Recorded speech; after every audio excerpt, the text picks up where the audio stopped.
Hello students, a very good morning to one and all. Welcome to the next lecture of online theory class series of subject Novel Drug Delivery System. I am Mrs. R.T. Majumdar, Associate Professor from the Department of Pharmaceutics, Smriti College of Pharmaceutical Education, Indore. Dear students, in continuation of our discussion over liposomes as colloidal drug carrier which are used in targeting of drug, we have discussed about what are liposomes and what are the main components of liposomes, what are the function of the components, and what is phase transition temperature. In today's lecture, we will discuss about the mechanism of liposome formation and about classification of liposomes, how liposomes are classified. Now, starting with the mechanism of liposome formation. Student, as we have discussed that liposomes are mainly composed of phospholipids and cholesterol, which may be in the ratio of 1:1 and even 1:2. That is cholesterol. Cholesterol can be used in the quantity double ratio as compared to phospholipids. And the main function of incorporating cholesterol is to enhance the stability, as cholesterol itself is not having an ability to form bilayers. Now, as phospholipids, these are amphipathic molecules. They are not soluble in water. So, in aqueous media, what happens?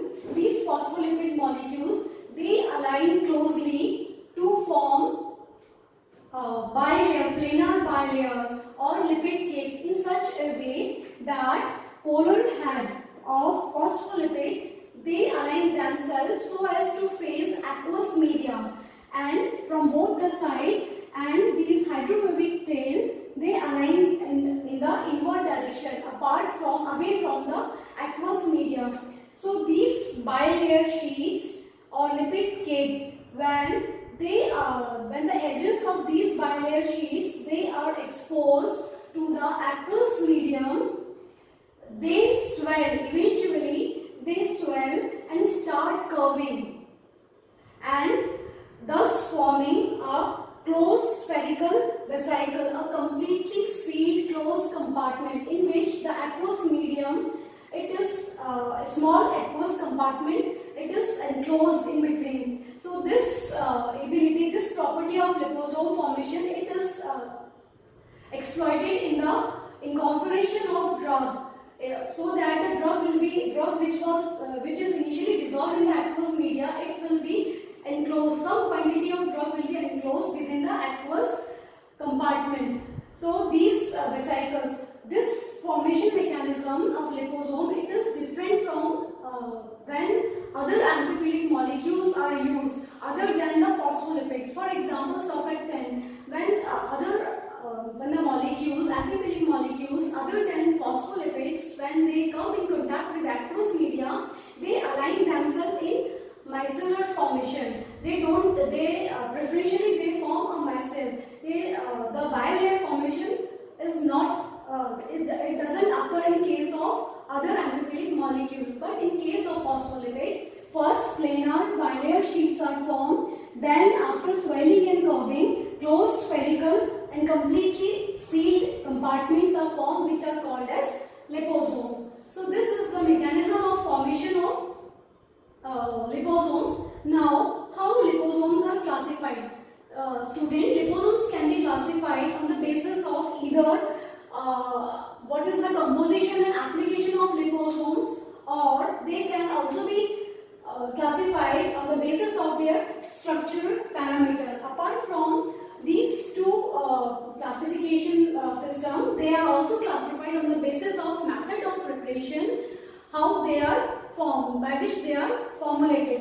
Now, on the basis of composition and application, various types of liposomes are conventional liposomes, physiogenic liposomes, pH sensitive liposome, cationic liposome, immunoliposomes, sterile liposomes. So student, let me introduce these types of what are these liposomes. Conventional liposomes are the liposomes which we have discussed from the starting. We are continuously discussing from the starting the liposomes which are formulated with simple phospholipids, negatively charged phospholipids and cholesterol molecules. They are called as conventional liposomes. Fusogenic liposomes, they are basically composed of, they are also called as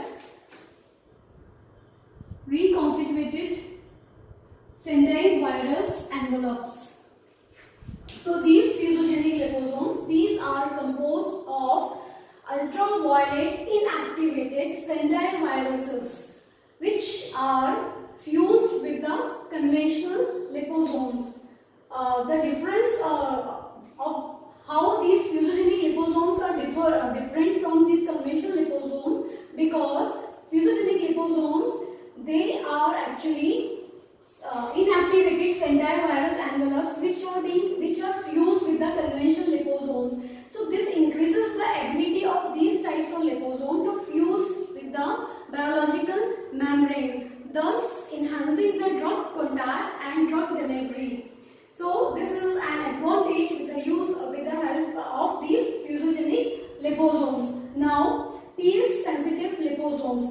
pH sensitive liposomes, they are composed of such lipids which are destabilized by the change in the external in the pH of external environment, maybe from neutral or slightly alkaline to the acidic pH.